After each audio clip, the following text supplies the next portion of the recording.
इस वीडियो में हम बात करेंगे magnetic effect of electric current में। ये आपका टॉपिक का रहेगा कॉमर्शियल इलेक्ट्रिक मोटर। इससे पहले जो भी थ्री क्लास या 2 क्लास हो गई है उसका लिंक आपको प्रॉपर डिस्क्रिप्शन में मिल जाएगा, आप वहाँ जाके चेक कर सकते हैं। ठीक है, तो यहाँ पे हम डिस्कस करेंगे कॉमर्शियल इलेक्ट्रिक मोटर। देखिए, commercial electric motor has the following component. पहला पॉइंट है यहाँ पे electromagnet in place of the permanent magnet.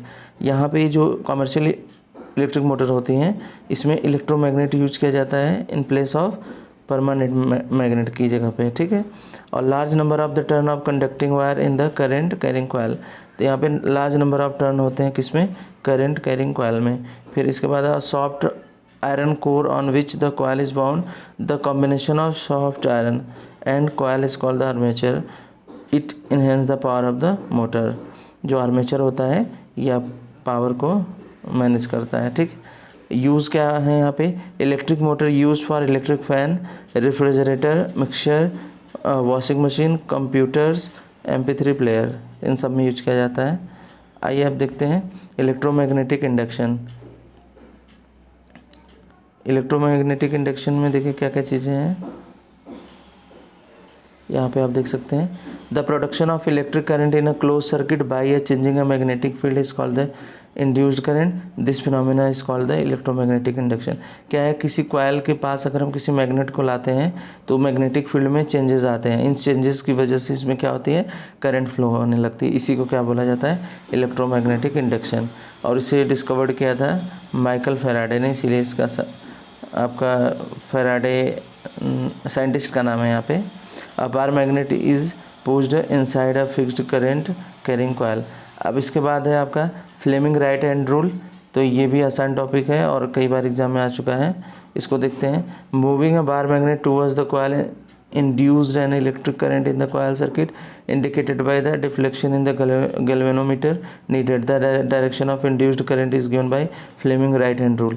तो इसको कैसे लिखते हैं, it is stated that the forefinger, middle finger and thumb are right hand are stretched at the right angle to each other।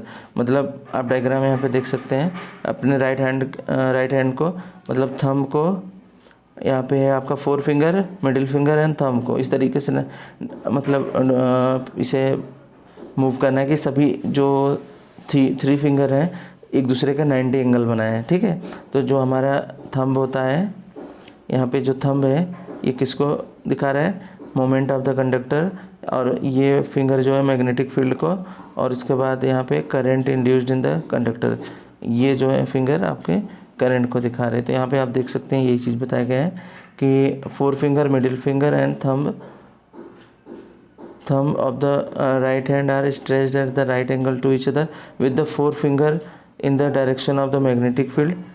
4 finger magnetic field को दिखा रहा है। ठीक, and the thumb is direction of the motion of wire, ये direction of motion को represent कर रहा है। The induced current in the wire is the direction of middle finger, और जो मिडिल फिंगर है वो करंट की डायरेक्शन को दिखाता है। ठीक है, गैल्वेनोमीटर क्या होता है तो पता ही है। गैल्वेनोमीटर एक ऐसी डिवाइस है जो वोल्टेज को मेज़र करता है या पोटेंशियल डिफरेंस को मेज़र करता है, और ये किसी भी सर्किट के पैरेलल में लगता है। ठीक,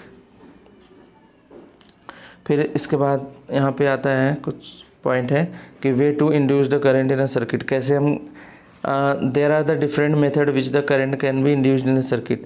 सर्किट में करंट को कैसे फ्लो करते हैं। पहला पॉइंट है by moving coil in a magnetic field. किसी कॉइल को मैग्नेटिक फील्ड में रख दिया जाए तब उसमें करंट फ्लो होने लगती है। पहला मेथड यही है। Current can be induced by the coil either by moving in a magnetic field by changing the magnetic field around it. या तो उसे मैग्नेटिक फील्ड में रख दिया जाए या उसके पास किसी मैग्नेट को ला करके मैग्नेटिक फील्ड में चेंजेस को दिखाया जाए, तब भी वहाँ पे करंट फ्लो होने लगती है। In the most situation it is the convenient to move the coil in the magnetic field।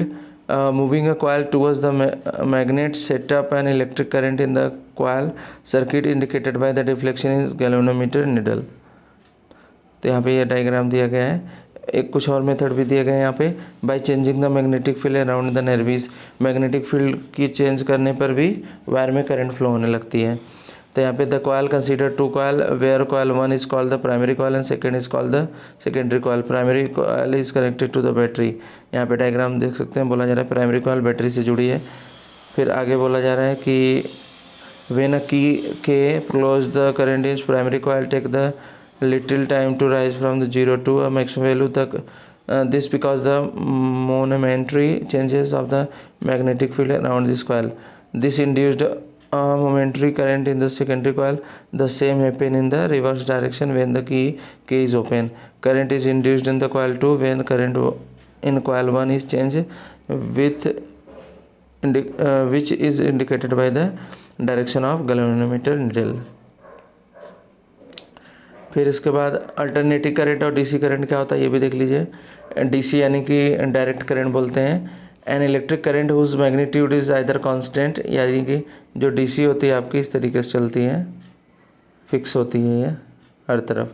तो यही बताया जा रहा है electric current whose magnitude either constant or variable but the direction of remains the same is called the direct current denoted by DC. Source of DC voltaic cell and cell, dry cell, battery, DC generator, ये सभी क्या है DC current के example हैं। फिर alternative current क्या होता है, एसी वेव के फॉर्म में चलता है, पता है आपको, इस तरीके से ये चलता है। तो एंड का electric current whose magnitude change with the time and direction reverse periodically is called the alternative current. It is denoted by AC. Source of AC are hydro electric generator, thermal power generator and nucleus power generator. The number of the cycle completed in the AC is 1 second is called the frequency. एक second में जितने the number of cycle, एक second में जितने भी cycle वो complete करता है उसे बोलते हैं फ्रीक्वेंसी, ठीक है। The frequency of AC in India 50 Hz, which means that the AC change in the direction after the 1/100 second. तो ये सब चीज़ें दी गई हैं यहाँ पे। आगे और देख लेते हैं यहाँ पे। हाँ, डीसी और एसी आपका हो गया, डीसी एसी हो गया। अब आता है electric generator. It is device use for convert the mechanical energy to the electrical energy. And electric generator is based on the principle of the electromagnetic induction पे बेस्ड है। इलेक्ट्रिक जनरेटर क्या करता है, इलेक्ट्रिकल एनर्जी को convert the mechanical energy into electrical energy. Parts of the part देखेंगे, parts of the electric generator. The different part of the electric generator are explain below. Armature होता है सबसे पहले, field magnet होता है, slip rings होता है, brushes होता है, ठीक। तो आर्मेचर लिखने के लिए भी आ सकता है। पहला आर्मेचर है, it is a coil having the large number of the turn to insulated copper wire bound over a soft iron core. दूसरा है field magnet, it is the powerful magnet provide a uniform magnetic field. It is placed the perpendicular to the axis of rotation of coil between the north and south pole. फिर slip ring क्या होता है, in A C generator slip ring type of the commutator is used. Slip ring are full rings with which the end of the coil are connected, where DC generator uses the split a ring in a commutator which are half ring with the end of the armature coil are in contact. Brushes होते हैं, there are the two stationary metallic carbon brushes which are contact with external device and ring. ये last topic है। Type of electric generator में alternative current generator यानी कि AC generator and DC generator, दो type के होते हैं, देख लेते हैं। पहले हम देखेंगे एसी जनरेटर यानी कि अल्टरनेटिव करंट। कंस्ट्रक्शन में AC generator consist of the rectangular armature coil. इसका डायग्राम मैं अभी नीचे दिखा रहा हूँ। Placed in the region of the strong magnetic field, two pole of the magnet और टू स्लिप रिंग रहेगा R1 R2 maintain the contact coil which is lead to restore to the brushes P and Q without moving the register. तो यहाँ पे आप diagram देख सकते हैं। इसको बोला जा रहा है, इस कॉयल को दो पोल हैं उनके बीच में ला के रख दिया जा रहा है, ठीक। फिर इसके बाद कंस्ट्रक्शन में क्या है, जो चीज़ें आप बना रहे हो उसको सब चीज़ें बताना रहेगा बस। Working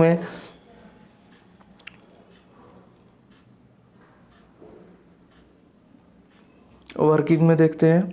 as the coil rotated two ring attached with the also rotate the brushes P and Q, maintain the contact with the rotating R1 and R2 with the coil state rotating with the arm AB moving up, CD moving down, cutting the magnetic line. According to the Fleming right hand rule, current induced in this arm is direction of ABCD. After the half rotation, the CD move up and AB move down. The result, the direction of current in the same each segment change rise to net induced current in the direction of DCBA.